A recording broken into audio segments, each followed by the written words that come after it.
Viewers, বর্তমানে আমাদের ভারত পুরোপুরি তোলপাড়। হ্যাঁ, সেটাও আবার বাংলাদেশকে নিয়ে। হ্যাঁ ভিউয়ার্সগণ, বর্তমানে আমাদের ভারতে প্রতিবাদ হচ্ছে।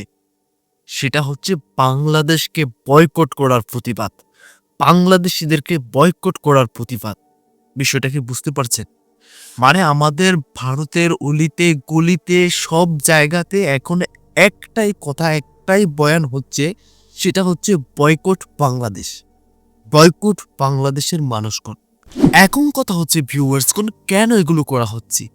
কেন আমাদের ভারতীয়রা বাংলাদেশকে এবং বাংলাদেশের নাগরিকদেরকে বয়কট করছে? কেন করছে? এর পেছনে রহস্যটা কি? এবং আমাদের ভারতীয়রা যে বাংলাদেশ এবং বাংলাদেশিদেরকে বয়কট করার চেষ্টা করছে, এর ফলে লাভটা কাদের হবে? বাংলাদেশিদের নাকি ভারতীয়দের? ভিউয়ার্সগণ, ইন ডিটেলস বিস্তারিত সবকিছু জানতে পারবে। ভিউয়ার্সগণ, আমি রুবাইত আছি আপনাদের সঙ্গে। আপনারা দেখছেন পোলাইট রিয়েক্টস ইউটিউব চ্যানেল। ভিউয়ার্সগণ, আজকে আমি ATN news live YouTube channel নিবেদিত আজকের গুরুত্বপূর্ণ একটা নিউজের উপর রিয়াকশন দিতে যাচ্ছি। ভিউয়ার্সগণ, আমি বেশ কিছুদিন যাবৎ হসপিটালে ছিলাম, যার ফলে অনেক কিছুই ঘটে গিয়েছে। আমি সেই বিষয়গুলোকে নিয়ে ভিডিও বানাতে পারিনি এবং আপনাদের সঙ্গে কানেক্টেড থাকতে পারিনি। তার জন্য আমি আন্তরিকভাবে দুঃখিত। সবাই আমার জন্য দোয়া করবেন এবং প্রার্থনা করবেন। তাহলে চলুন ভিউয়ার্স, আপনাদের সঙ্গে একসঙ্গে মিলে সম্পূর্ণ নিউজটাকে দেখে আসি এবং বিস্তারিত বিষয়টাকে জেনে আসি। Let's gets started.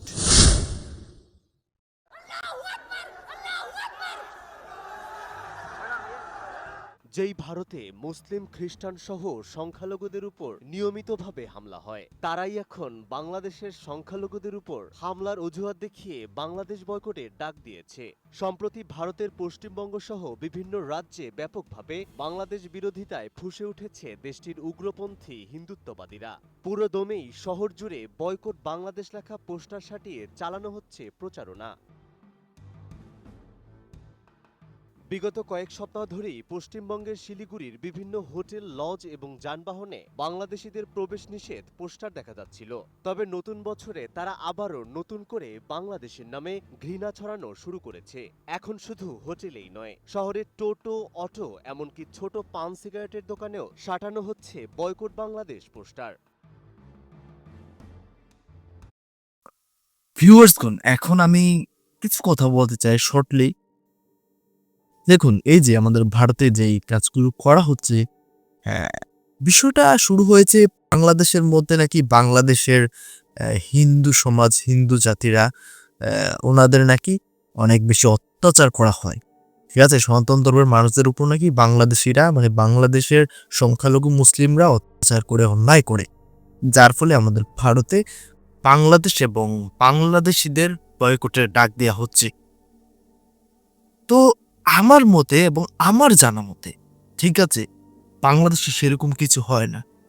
বাংলাদেশের মধ্যে বাংলাদেশের মুসলিমরা, বাংলাদেশের সনাতন ধর্মের মানুষরা এবং বাংলাদেশের মধ্যে সকল ধর্মের মানুষরা মিলেমিশে বাস করে।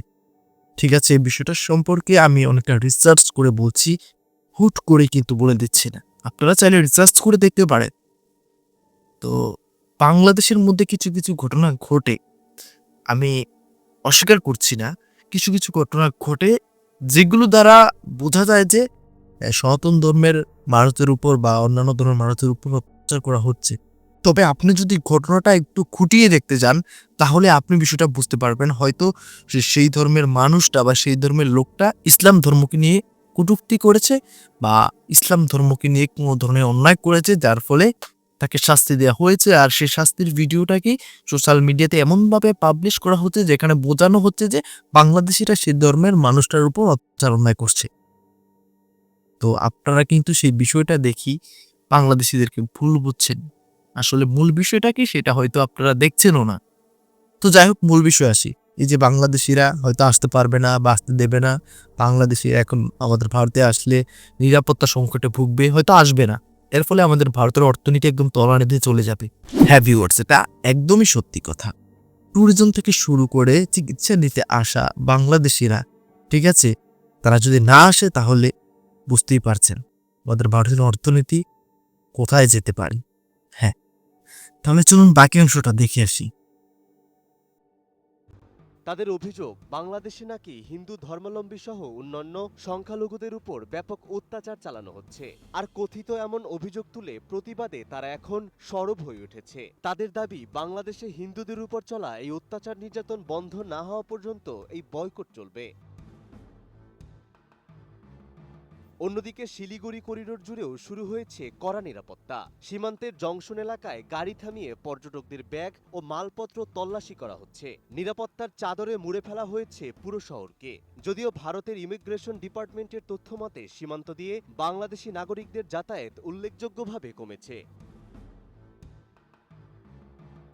নতুন বাংলাদেশ গড়তে এলো জুলফিকার স্টিল।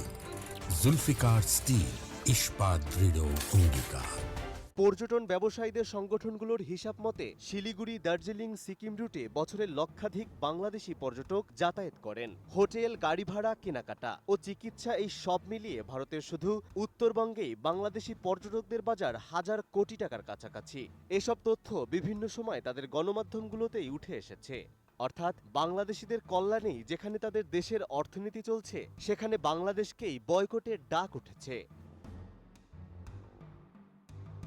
সব মিলিয়ে বাংলাদেশের সংখ্যালঘু নির্যাতনের অভিযোগ তুলে শিলিগুড়িতে যে বয়কট বাংলাদেশ কর্মসূচি চলছে, তা শুধু নিছক প্রতিবাদী নয়, এটি ভারতের ভেতরে চলমান সংখ্যালঘু সহিংসতার বাস্তবতাকে আড়াল করার এক অপচেষ্টা এবং ভারতের হিন্দুত্ববাদ রাজনীতি সচল রেখে নিজেদের স্বার্থ রক্ষা করাই তাদের মূল উদ্দেশ্য বলেই মনে করছেন বিশ্লেষকরা। তাই ঘৃণার এই রাজনীতি প্রভাব ফেলেছে সীমান্ত, যাতায়াত, পর্যটন ব্যবসা এবং দুই দেশের মানুষের দীর্ঘদিনের সামাজিক যোগাযোগের উপর। Desk report, ATN news.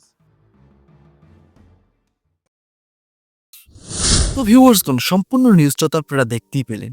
আশা করি আপনারা বিস্তারিত সবকিছুই বুঝতে পেরেছেন এবং জানতে পেরেছেন। দেখুন, বাংলাদেশের মধ্যে কিন্তু সেরকম কিছুই হচ্ছে না। ঠিক আছে, আমি ভিডিওর মাঝখানে বলেছিলাম কিছু কিছু ঘটনাকে সাজানো হয়, আসল ঘটনাটা কি সেটাকে কিন্তু এক্সপ্লেন করা হয় না। ঠিক আছে, এক কথায় বলতে গেলে বাংলাদেশে সেরকম কিছু হচ্ছে না, শুধুই এগুলো করা হচ্ছে। তবে রিসেন্টলি বাংলাদেশের বর্তমানে অন্তর্বর্তীকালীন সরকার তিনি পাকিস্তানের সঙ্গে বন্ধুত্বপূর্ণ সম্পর্ক তৈরি করছেন, আর যেটা আসলে আমাদের ভারতের জন্য একটা ভয়ের কারণ। এবং আরো অনেক ঘটনাই ঘটছে যেগুলো আসলে আমাদের ভারতের জন্য হুমকি স্বরূপ কাজ করতে পারে বা করবে, যার ফলে আমাদের ভারত সরকার অনেকটাই টেনশনে রয়েছেন এবং আমাদের ভারতের উগ্রবাদী নাগরিকরা অনেকটাই টেনশনে রয়েছেন।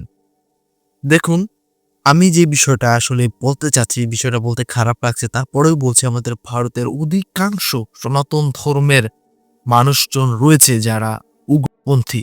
ঠিক আছে, যারা সম্পূর্ণ বিষয়টা না জেনে, সম্পূর্ণ ঘটনাটা সম্পর্কে না জেনে শুধুমাত্র তারা রাহাজানি করতে পারে। ঠিক আছে, তারা বিশৃঙ্খলা তৈরি করতে পারে, এছাড়া কিছুই করতে পারে না। ঠিক আছে ভিউয়ার্সগণ, এখন কথা হচ্ছে এই যে বাংলাদেশিরা আসতে পারবে না বা ভয়ে আসবে না, কারণ ভারতে যদি আসে বাংলাদেশিরা, তারা তো বাংলাদেশ থেকে দেখতে পাচ্ছে কি হচ্ছে। ঠিক আছে, আর আপনারা যদি বাংলাদেশ থেকে আমার ভিডিওটা দেখে থাকেন অবশ্যই কমেন্ট করে জানাবেন, আপনারাও তো দেখতে পেলেন বা দেখতে পাচ্ছেন বিষয়গুলো কি হচ্ছে। তো এই বিষয়গুলো যে হচ্ছে, বিষয়গুলোর পরে বাংলাদেশিরা কি আসবে ভারতে? আসবে না, তারা অল্টারনেটিভ কোনো দেশে চলে যাবে। দেখুন, তারা আমাদের ভারতে এসে তারা রুপি খরচ করে, তারপরে তারা কেনাকাটা করে, তারা তো ফ্রিতে কিছু নেয় না। কি বলছি, ফ্রিতে নেয়? ফ্রিতে চিকিৎসা দেওয়া হয় তাদেরকে? ফ্রিতে তাদেরকে ঘোরানো হয় না, তারা তাদের পকেটের মানি খরচ করে কিন্তু ঘোরাঘুরি করে, কেনাকাটা করে, চিকিৎসা নেয়। এতে আমাদের ভারতের কিন্তু লাভ হচ্ছে, রেমিটেন্স আসছে। কিন্তু সেই জায়গা থেকে এখন আর আসবে না, রেমিটেন্সও আসবে না। তো এর ফলে যেই টাকাগুলো, যে রুপিগুলো লভ্যাংশ হতো, সেগুলো আর হবে না। আর এর ফলে বিপাকে পড়বে তারা জানেন, যারা আপনাদের মতো আমার মতো, ঠিক আছে, মধ্যবিত্ত রয়েছে, যারা একটু খারাপ অবস্থায় রয়েছে, যারা দিন আনে দিন খায়, যারা কৃষিকাজ করে এবং যারা বাংলাদেশ কেন্দ্রিক দোকান দিয়েছে, তারা বিপদে পড়বে। যারা বাংলাদেশ কেন্দ্রিক হোটেল দিয়েছে, তারা বিপদে পড়বে। ঠিক আছে, এবং কৃষকদের কথা কেন বললাম, অনেক কৃষকরা আছে যারা বাংলাদেশ কেন্দ্রিক চাষ করে থাকে পেঁয়াজ, আলু। ঠিক আছে, বাংলাদেশে পেঁয়াজ, আলু যেগুলো ভারত থেকে যায়, তো সেই কেন্দ্রিক হলে এইসব কিছুর পরে বাংলাদেশ মনে হয় না বিজনেসে যে ডিলগুলো সেগুলো আর করতে যাচ্ছে। এমনিতেও এখন অনেকটা কমিয়ে দিয়েছে বিজনেস ডিল, বিশেষ করে এই কাঁচামালের দিক থেকে।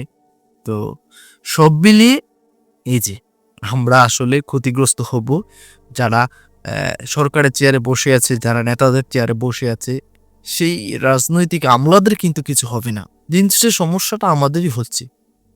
তো আমি আবারও বলবো, আপনারা আবেগ দিয়ে নয় বিবেক দিয়ে চিন্তা করুন, বিবেক দিয়ে বিচার করুন, তাহলে বিষয়গুলো বুঝতে পারবেন।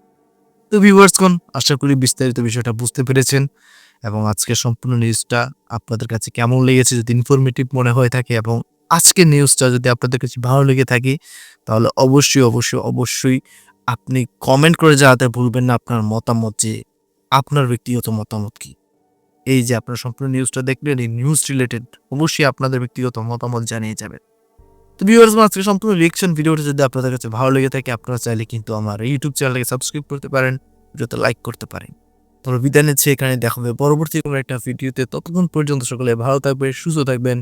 Tata, bye bye.